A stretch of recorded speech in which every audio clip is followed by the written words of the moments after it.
I never expected to become the neighborhood legend for putting a live snake in someone's hands.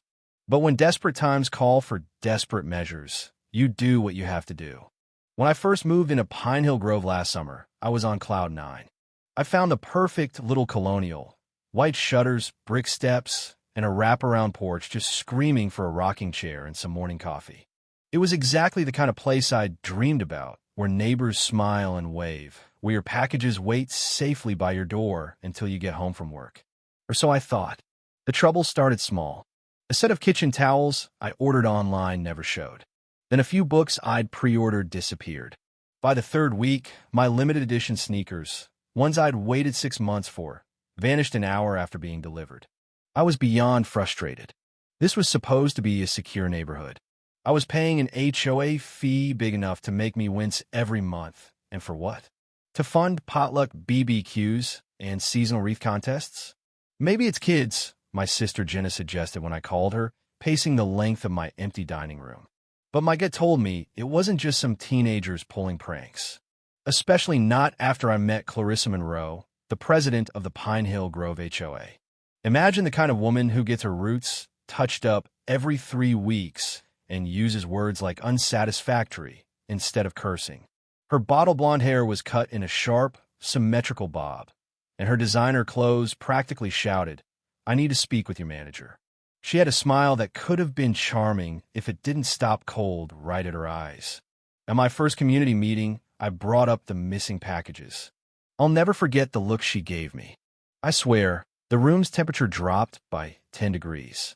"Well," Clarissa said, loud enough for everyone to hear, "perhaps if you collected your deliveries promptly, this wouldn't be an issue." She shot a glance around the room to make sure everyone saw her disapproving frown. Or, better yet, you could have them held at the post office like responsible homeowners do. Her little entourage, other HOA board members and their spouses, tittered. I felt my face flush, but I forced a tight smile and sat down. Still, the words echoed in my head for days, especially the way she ended it. "We haven't had any reports of theft in Pine Hill Grove the entire 15 years I've been president." The way she emphasized president, like she was announcing she ran a small country instead of a suburban neighborhood. I nodded politely that night, but inside, my brain was making connections. Clarissa always seemed to know exactly what had gone missing before I finished describing it. Her sharp little glances when I mentioned certain deliveries. Her smug confidence at the meetings. Call it intuition. Call it paranoia. But I was convinced Clarissa Monroe was behind the package thefts. That night, I sat on my porch and stared across the street. Clarissa's pristine white colonial was 2 doors down from mine. Seasonal wreath on the door, the lawn trimmed to perfection, a tiny HOA flag flapping smugly in the breeze. And I made a promise to myself right then. I was going to catch her red-handed. If you're watching this story on my channel right now, leave a comment and tell me where you're tuning in from. I love knowing how far these neighborhood nightmare stories travel. And if you've ever dealt with an HOA tyrant like Clarissa, I'm all ears. The very next day, I called the local police station to report the thefts. The officer I spoke to sounded bored out of his mind. "Without hard evidence," he said, "there's not much we can do. Get a doorbell camera or something." So I did. That same afternoon, I installed not only a doorbell cam, but also a discreet camera hidden in a bird feeder that had a perfect view of my porch. If anyone touched another one of my packages, I'd know. It took just 2 days. I was at work when my phone buzzed with a motion alert. I nearly dropped my coffee as I watched the live feed. There was Clarissa Monroe, in white capri pants and a pale pink polo, marching up to my porch like she owned the place. She looked left and right, casually tucked my Amazon package under her arm, and walked away. "You have got to be kidding me," I whispered. My coworkers gave me side eyes as I watched the footage again and again. My hands shook with equal parts relief and rage. It was her. I knew it. That evening, I drove straight to the police station with my footage. The same officer reviewed it, nodding slowly. "I can see that your neighbor taking a package," he said, leaning back in his chair. "But unless you have proof of what was inside, she could just say you asked her to grab it, or that she was moving it to keep it from the rain." "It wasn't raining," I snapped. He shrugged. You'd be surprised how these things play out in court. Get more evidence. Multiple incidents. Proof of what's inside. Maybe catch her opening something. Then we can talk about charges. I left the station feeling defeated. They wanted me to catch her opening my mail? That's a federal crime. How the hell was I supposed to do that unless I followed her into her house? And that's when I thought of Benji. Benji Torres was my college roommate. He studied herpetology and worked at an exotic reptile sanctuary in the next town over. We kept in touch over the years. I even helped him move a few months ago. He owed me. Hey, Benji. Hypothetical question. How dangerous would a common corn snake be if someone found one unexpectedly in a package on their kitchen counter? His reply was instant. Non-venomous. Pretty harmless. Might bite if startled, but it's like a paper cut. Why? Planning something I should know about? I smiled at my phone. If the police wouldn't help and the HOA was run by the thief herself, it was time to get creative.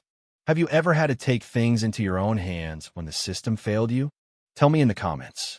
I love hearing how other people handle creative justice. Benji met me at the sanctuary that weekend. I'm not asking questions, he said as he led me past rows of glass terrariums. But remember, animal welfare comes first. The place smelled like cedar shavings and heat lamps. Benji stopped in front of a tank, holding a stunning corn snake. She was orange and red, about 3 feet long. This is Clementine, he said. She's a sweetheart. Great with kids at her programs. Never bitten anyone. She's perfect, I whispered. She's also heading to another sanctuary next week, so you've got her for 48 hours. Promise me nobody gets hurt, including her. I laid out the plan, and Benji didn't just approve. He helped me improve it. We built a lightweight inner compartment in a box that would keep Clementine comfortable and allow her to emerge slowly when opened. Hidden air holes. A water gel pack. It was basically a first-class snake carrier disguised as an Amazon package. Clementine will be fine in here for hours, Benji said, proud of our handiwork. Monday morning, I called in sick. Mike came over with Clementine in her carrier. She ate yesterday, he said. You got about 3 hours before she gets restless. I nodded and gently placed her in the box. I'm sorry to involve you in this, I whispered to her. But you're about to deliver some overdue justice. At 11:30 a.m., I left the package on my porch. Fake label from a luxury watch brand. Something Clarissa couldn't resist. Then I parked my car around the corner and waited. Clarissa was punctual. At 2:15 p.m., her white Lexus SUV rolled slowly past. She parked 2 houses down, got out, and strolled toward my porch like it was nothing. I watched through binoculars as she scooped up the package, shook it gently, and tucked it into her designer tote. Package acquired. Target returning to home base. I texted Benji. Have you ever set a plan in motion and realized there's no turning back? That's where I was. No turning back. Just wait and watch. 15 minutes later, Benji and I parked behind a landscaping truck on Clarissa Street. All 3 of my cameras were live, streaming to my phone. One was perfectly aimed through her living room window. We waited. What if she doesn't open it? Benji asked. She will, I said. Clarissa can't resist instant gratification. And sure enough, 20 minutes later, she appeared on camera. Still in her outdoor clothes, too impatient to even change. She sat on her pristine white sofa, package on her lap. This is it, I whispered. We watched as she sliced open the box with a letter opener, folded back the flaps, and then the last layer of tissue paper. For one glorious second, Clarissa and Clementine locked eyes. Woman and snake. And then, pandemonium. Clarissa screamed. A shrill, blood-curdling screech that made my phone's speaker crackle. She flung herself backward, flipping right over her sofa's arm. Clementine slithered elegantly onto her cream carpet. My Birkin. My carpet. Help! Snake! Snake! She shrieked. She scrambled on her coffee table, phone in hand. Then things got even better. On the shelves behind her, dozens of packages. Open boxes. My missing sneakers. My mom's birthday gift. Even the doormat I ordered with my last name on it. Benji and I stared. She's been keeping them as trophies, he whispered. Clarissa was still on the phone. Barbara, there's a snake in my house.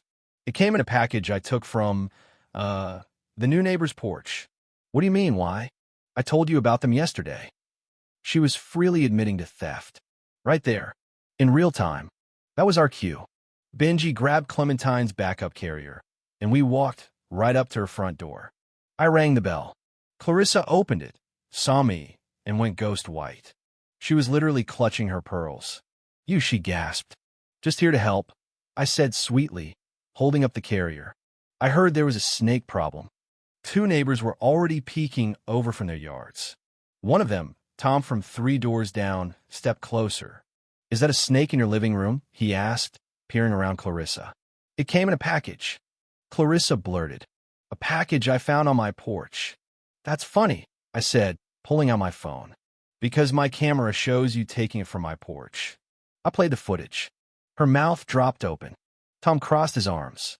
"And what about those other packages on your shelf? Weren't those the shoes Mark lost last month?" More neighbors gathered. Benji retrieved Clementine calmly, while everyone gawked at Clarissa's trophy shelf. "They're mine," she insisted. "I ordered them." "Really?" I asked. "Then why does that doormat have my last name on it?" Long story short, Barbara, still on the phone, called the police. Same officer as before. His face when he walked into Clarissa's house. Priceless. "Got that evidence you needed?" I asked him. Clarissa wasn't cuffed. Real life isn't always like TV, but she was charged. Multiple counts of mail theft. Neighbors identified their missing stuff. Tom's anniversary necklace. The Martinez's Christmas ornaments. Clarissa had been stealing for 2 years. At the next HOA meeting, Clarissa was unanimously removed as president. To my shock, they nominated me to take over.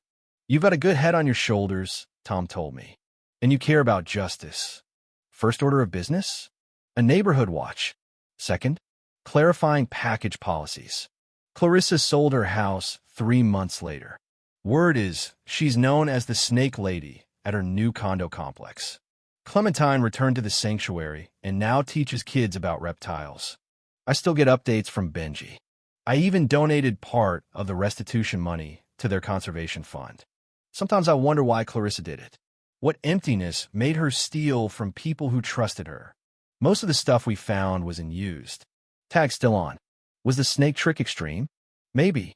But I sleep easy knowing nobody was hurt. And Clarissa learned something about karma.